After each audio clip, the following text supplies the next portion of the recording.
Tonton video ini sampai selesai agar Anda tidak gagal paham.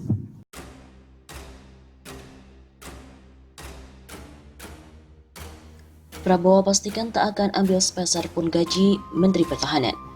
Komitmen Prabowo Subianto untuk mengabdi kepada bangsa sepertinya tak main-main.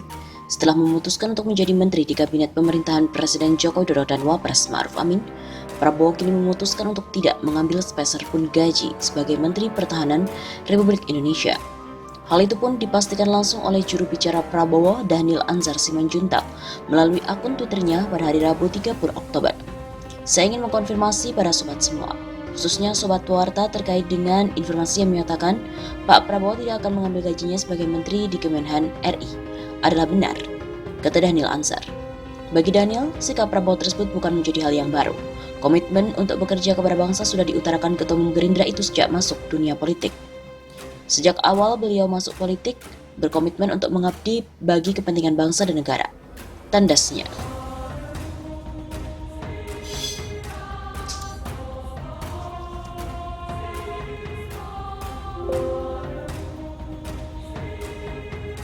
Tak diambil Prabowo, segini gaji Menteri Pertahanan. Menteri Pertahanan Prabowo Subianto memutuskan tidak memakai fasilitas negara, yakni mobil dinas dalam kegiatan sehari-harinya. Prabowo ternyata juga tidak akan mengambil gajinya sebagai menteri. Hal itu pun disampaikan Dhanil Anzar Simanjuntak yang merupakan juru bicara pribadi Prabowo. Lalu, berapa gaji Prabowo? Dalam catatan Detikcom, tunjangan menteri diatur dalam keputusan Presiden Republik Indonesia nomor 68 tahun 2001. Sesuai dengan kepres ini, Menteri Negara menerima tunjangan sebesar Rp13.608.000 setiap bulannya. Sementara gaji pokok para menteri sebesar Rp5.040.000. Gaji menteri diatur dalam peraturan pemerintah PP nomor 60 tahun 2000. Jika ditotal gaji dan tunjangan yang diterima menteri sebesar Rp18.648.000 per bulannya. Dhanil memberikan penjelasan lewat Twitter mengenai keputusan Prabowo tidak mengambil gaji. Pernyataan ini khususnya diberikan kepada wartawan. Ia membenarkan jika Prabowo tidak mengambil gajinya sebagai Menteri Pertahanan. Saya ingin mengkonfirmasikan kepada sobat semua, khususnya sobat Warta terkait dengan informasi yang menyatakan Pak Prabowo tidak akan mengambil gajinya sebagai Menteri di Kemhan. Itu adalah benar, tegas Dhanil dalam cuitannya pada hari Rabu 30 Oktober.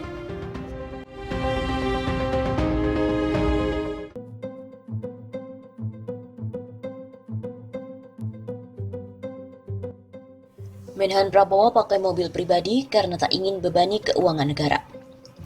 Menhan Prabowo Subianto masih terlihat menggunakan mobil pribadi Alphard putih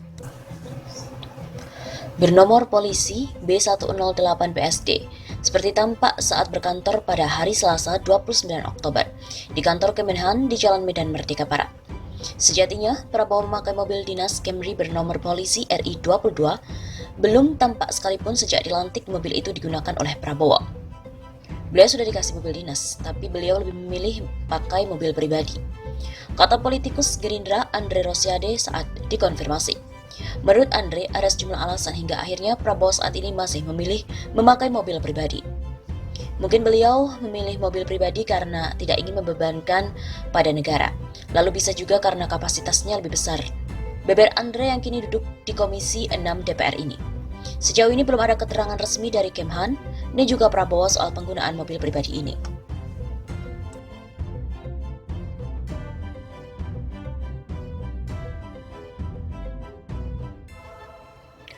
Viral foto Alphard Prabowo ditempeli plat mobil dinas. Netizen bilang, salut dengan Bapak. Menteri Pertahanan Prabowo Subianto ramai diperbincangkan lantaran disebut-sebut tidak menggunakan fasilitas mobil dinas negara yang diberikan kepada para menteri. Prabowo disebut hanya mengambil plat nomor polisi mobil dinas yang kemudian dipasang di mobil pribadi miliknya. Kabar tersebut ramai diperbincangkan di media sosial.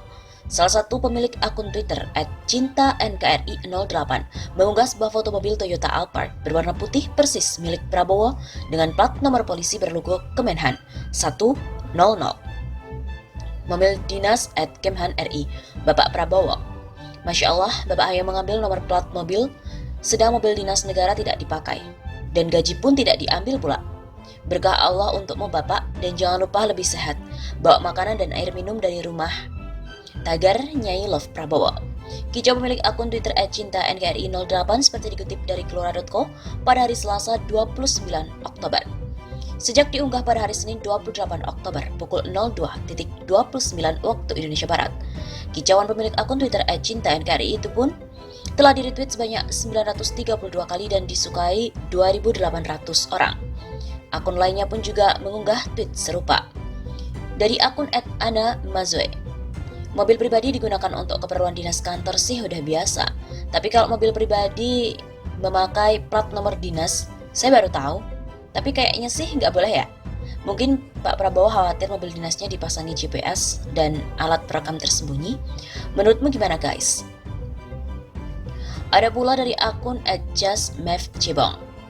Pak Prabowo jangan terlalu loyal juga sama negara Pak. Kalau ada apa-apa dengan Bapak, negara nggak peduli dengan Bapak. Dan kalau Bapak kenapa-napa, masa mobil pribadi dijadikan mobil dinas? Diganti sama plat merah pula. Salutlah dengan Bapak, orang paling ikhlas. Jangankan harta, nyawa pun Bapak korbankan untuk Indonesia. Sebelumnya, Prabowo pun terlihat masih menggunakan mobil pribadi saat mengikuti sidang Kabinet Paripurna Perdana dengan topik arahan Presiden Republik Indonesia dan anggaran pendapatan dan belanja negara tahun 2020 di Istana Negara di Jakarta pada hari Kamis 24 Oktober lalu. Mobil Alphard berwarna putih dengan nomor polisi B108 PSD terparkir di Kompleks Istana Kepresidenan Jakarta. Salah satunya ajudan Prabowo yang enggan menyebutkan namanya itu menuturkan, plat khusus untuk menteri belum diterima oleh Prabowo. Ia mengatakan untuk sementara Prabowo memilih menggunakan mobil pribadinya.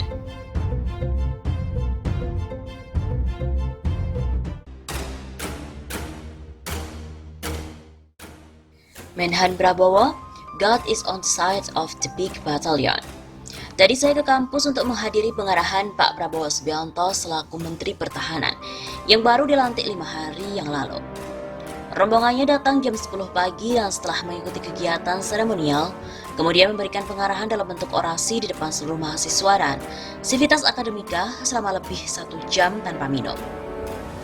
Sebagai seorang prajurit yang diberhentikan dari dinas militer, sebagai mantan prajurit yang sudah meninggalkan karir selama 20 tahun, sebagai Menhan dengan usia pelantikan paling tua, sebagai Menhan yang baru dilantik menjadi menteri 5 hari lalu, bisa saya katakan sih orasinya tadi memukau, amat sangat memukau.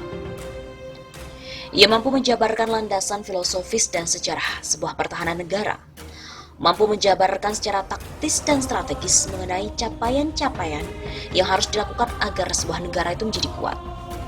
Dan juga tahu detail bagaimana perbandingan kemampuan tempur banyak negara plus dengan daya jangkau dan jenis-jenis senjata serta alutsista negara-negara tersebut. Tadi pun ia juga bercerita mengenai usahanya 3 dekade lalu ketika mengirimkan prajurit-prajurit terbaik TNI untuk sekolah ke kampus-kampus terbaik di Eropa dan Amerika. Pasca selesai orasi kemudian dilanjutkan dengan foto bersama dan makan siang.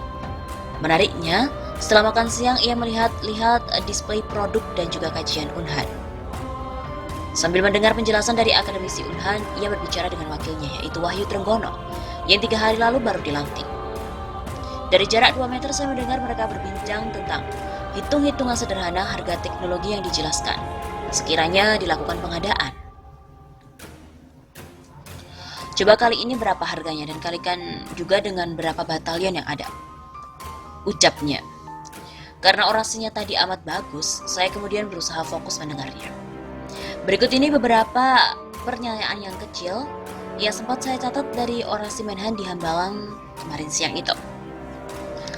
Pertama, perang itu tidak ada second chance, tidak ada silver medal. Yang ada hanyalah gold medal atau mati. 2. Muhammad Gaddafi melawan, digulingkan. Saddam Hussein melawan, digulingkan. Pak Harto melawan, Anda tahu bagaimana nasibnya.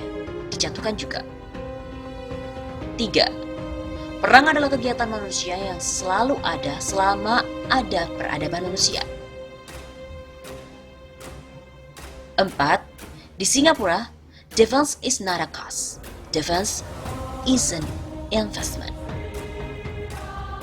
5. Pertahanan tidak ada ronde kedua. Once you lose, you lose. 6. Di tim-tim kita menang militer, tapi kalah strategi dan politik. 7. Jangan berpikir berdasarkan kebijakan berbasis harapan. Hope is not a strategy. Hope is not a policy. Hope taruh di hatimu. 8. God is on the side of the big battalion.